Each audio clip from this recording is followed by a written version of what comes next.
Processing. Hello, I'm Annika, aka Pixie, and you are listening to the Endless Anakin playlist podcast, in which I use popular music as a frame to discuss anything and everything Star Wars, and Star Wars adjacent. Today's episode is brought to you by the song Ready as I'll Ever Be from Tangled, the series. I've decided to throw out my outline for these episodes and skip to the part where I tell you why this was such an amazing experience. I'm going to tell you about my story, my favorite character, and my successful mission.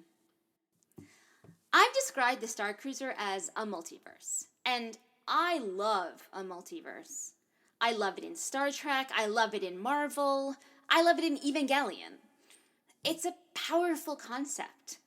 I don't have to choose whether a book or its film adaptation is better because they're not in competition.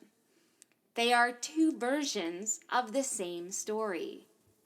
In Star Wars, there are the films and the television series and the comic books and the novels, both Legends and the current extended universe. There are the games, and there's the Starcruiser and Galaxy's Edge. It's a whole galaxy of stories. And if some of them contradict each other, that's okay, because it's a multiverse. But the Starcruiser is special. The Starcruiser story is retold every 2 days with a whole new group of people. Multiple actors portray the characters and put their own spin on it, and the passengers are constantly changing. It's also live. There are no second takes, and while there are scenes and beats and an underlying structure, there's a great deal of improvisation. Every reset, every voyage creates another timeline, and we get to take an active role in shaping it. As you recall, I portrayed a handmaiden of Naboo as a Black Widow-type spy, and I planned to infiltrate the First Order on behalf of the Resistance.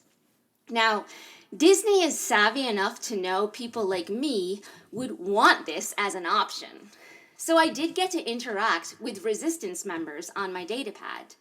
But for the most part, I was on the First Order track, working for Lieutenant Croy. At the beginning of the voyage, in the introductory scene everyone on the ship participates in, the First Order stopped and boarded the ship.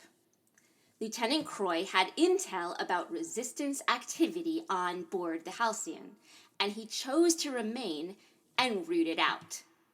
And I chose to help him. Now, it's well established that I love complicated villains. I fell in love with Darth Vader when I was 7 years old, and Anakin Skywalker remains my favorite fictional character in all of fiction. I love Ben Solo. I love Loki. I love Magneto, and I love Wanda Maximoff. I love Halbrand, and the Lannister twins, and every Targaryen. I love Gaius Baltar, and I love the Cylons, and I even love the Borg. I expected to love, and to enjoy, and even to find the seeds of a potential redemption and rehabilitation in my First Order contact. But those expectations pale in comparison to the reality of Lieutenant Harman Croy. From his introduction, I was all in. But this time I'm all in. I cannot stress enough how talented everyone in the Starcruiser cast was. My second favorite performance and character was Lenka, the cruise director. She literally made me cry twice. But Croy fit perfectly into the story that I wanted to tell.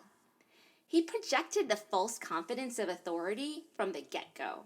He was playing to the audience with purpose, convincing himself along with us. There were layers. It wasn't just an actor playing Croy. It was an actor playing Croy, playing an officer of the First Order, just like Ben Solo plays at being Kylo Ren. It's an identity, and it's armor, and it's a coping mechanism. It sounds counterintuitive, but Croy's over-the-top performance and declaratively shallow personality gave him so much nuance and depth. Complication requires contradiction, and the first night gave me two important Croy moments. During dinner, I caught him making eyes at Gaia, the superstar/resistance fighter from Ryloth. This was adorable. Just straight up cute, and more to the point, humanizing. Croy may be a goose-stepping heel, but he is moved by music and by beauty. Now, there is a romance track on the Starcruiser, and the two involved are absolute sweethearts. However, petition to create a new storyline where Croy's crush on Gaia is not merely a way to distract him, but his path to redemption through the power of song. Because I am here for it. The second moment showcased Croy's devotion to, dare I say, imperial precepts. He forces a restraining bolt onto Lenka's droid, SK, so he can scan them for resistance plans. Throughout the scene and the voyage, Croy treats SK as a tool, calls them it, and shows no care for or interest in their relationship to Lenka or their position as a member of the crew. This is honestly the only time I was entirely opposed to Croy. I love droids. I stand for droid rights, and it was like watching someone kick a puppy. And yet, this short video I have from that moment is one of my favorite souvenirs from the trip, because it's such a perfect representation of how Croy wants to be seen. I went to bed that first night already enamored of the experience. I had so much fun with the trainings and the dinner show and just wandering around the ship chatting with people. My favorite was one of the people I was traveling with had mentioned in our group chat that there was quote-unquote secret merchandise in the store. But he didn't mention you needed code words to get access. Of the 8 of us in my party, I was the only one playing the First Order track. There were a couple scoundrels, and the rest were resistance.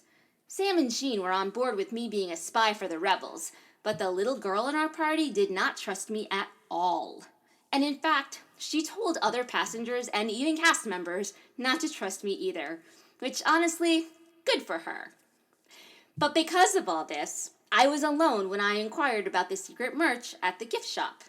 And when asked for the code words, I didn't know them. So they couldn't show me. But they encouraged me to talk to the crew. That didn't work for my storyline, though. I had to keep my distance from the resistance in public in order to come off as a good soldier. So instead, I talked to other passengers. And it worked. I successfully got them to tell me the code words, returned to the store, and got my pin. The cast members in the shop were so excited for me, too. I loved that they played along with the story that we were all on a ship in deep space, but also encouraged me to interact. I think it's very easy to be intimidated by this process, especially when you first arrive. And I appreciate that the casts are looking out for that and making it easier for us. So, day 2, we visited Batuu, and were asked to complete various tasks while there.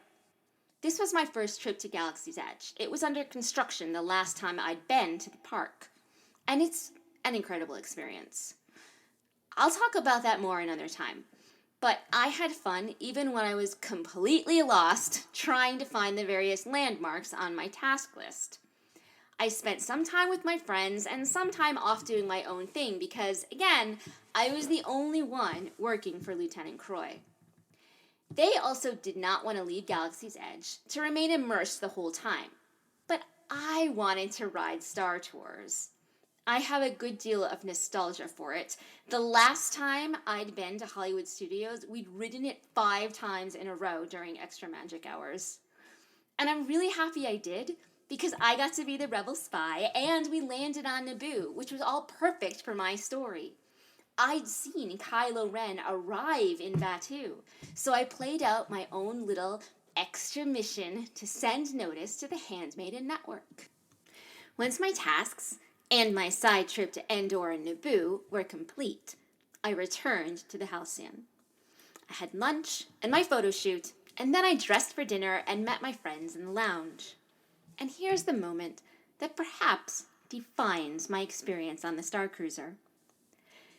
Lieutenant Croy was on the balcony in the atrium having an ongoing conversation with a group of children. All of the cast members were brilliant with the kids on board, and these kids loved to heckle the bad guy. They latched on and followed him around, making fun of his uniform and yelling that he should be ashamed. And there was a running gag where one of the older kids would reenact the famous scene from Empire Strikes Back by insisting to Croy that he was his father. This time in the atrium, they were all yelling up at Croy, and he was making fun of the lobby snacks.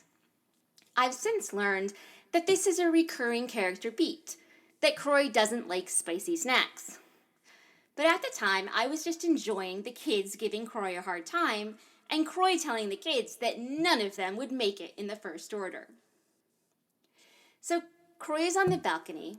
There's a group of hooligan kids getting snacks at guest services, and a small crowd of other passengers mingling about the atrium, including me and my friends. Croy leans over and asks the kids, "What's your favorite snack on the ship?" But a beat goes by, and none of them answer. Nor does anyone else in the room. So, I did. I shout up, "You!" This went over very well. The crowd laughed. My friend was practically doubled over. Even the kids were giggling. I smiled like the cat that ate the canary because the timing was so perfect and the reaction was so intense. And Croy flashed his own smile and said, "Well, unlike all of those snacks, I'm not spicy," which only made us all laugh more. For the remainder of the trip, Sam and Jean referred to Croy only as your boyfriend, and I threw myself into the role. For the second dinner, we were seated at the captain's table, and I ended up in the seat directly across where the captain would sit. As the rest of our group arrived and sat, they said they'd heard there had been a change of authority, and Sam, rightly, inferred that instead of Captain Kevin, we would be joined by my boyfriend. Again, I didn't know anything about the story going in, so this was another example of serendipity, and I am so grateful for it. I requested the lieutenant give us a toast, and after he obliged, he asked if anyone would be joining him in the engineering room after dinner. This was a secret mission for First Order loyalists. I raised and tipped my glass in response, and he echoed me, and then winked. Here is my reaction. After dinner was the aforementioned event in engineering. My Jedi friend Sam was not invited, but decided to tag along to watch me with my boyfriend. We had to give our names at the door, but Sam was able to infiltrate anyway, which, again, fit perfectly with my spy storyline. Croy thanked us for our loyalty and singled out one kid who was alone because the rest of their family was traitors. He was assigned a special task, and Croy asked if there was anyone else who was all alone, surrounded by traitors. I raised my hand, despite Sam standing right next to me, and Croy selected me to join the kid. Later, when he asked who hadn't been assigned to a group yet, Sam answered, "Well, you stole my friend."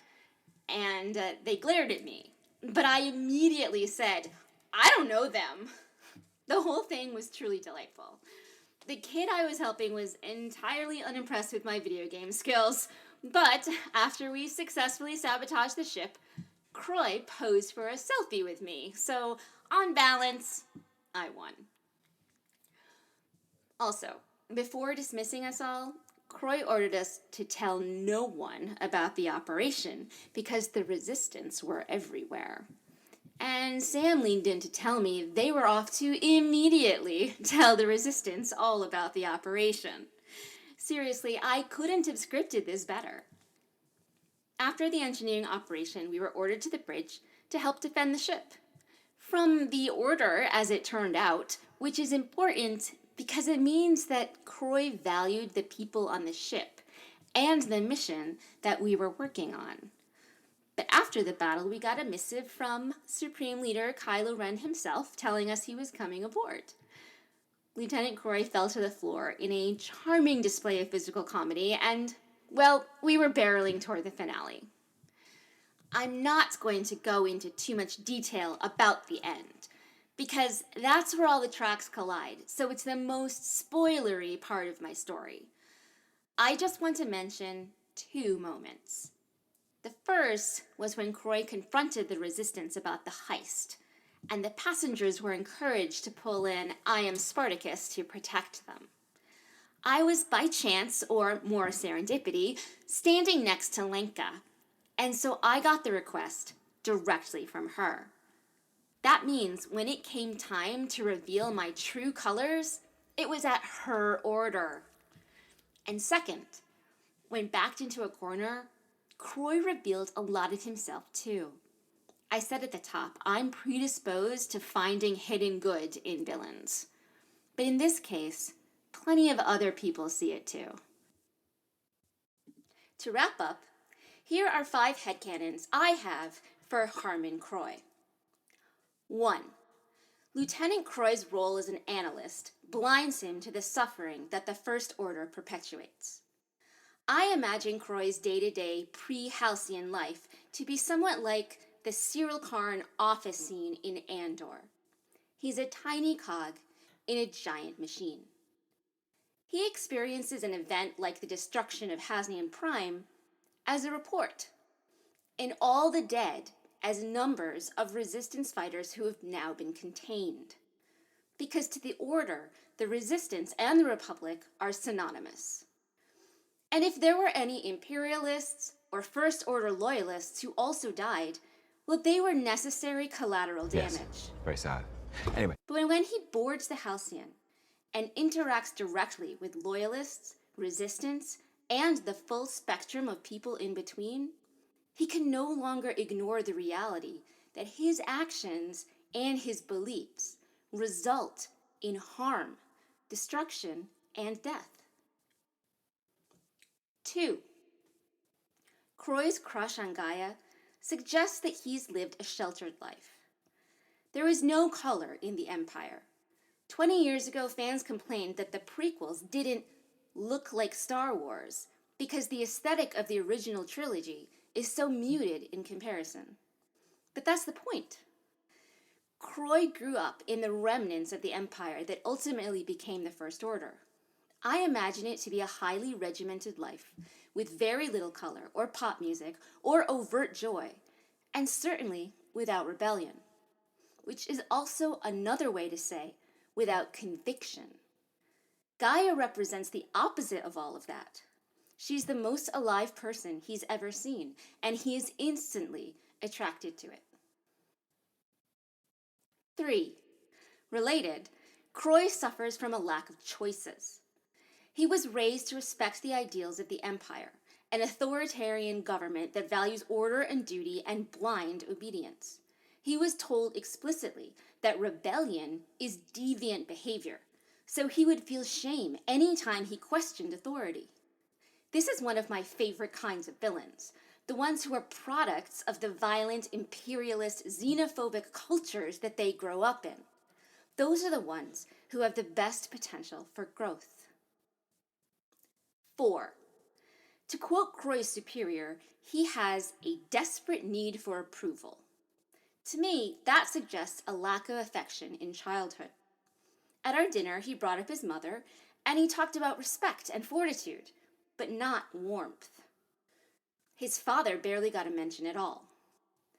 The subtext was an austere childhood, and children who do not have demonstrative and supportive parents tend to have lower self-esteem and to feel more alienated, hostile, aggressive, and antisocial.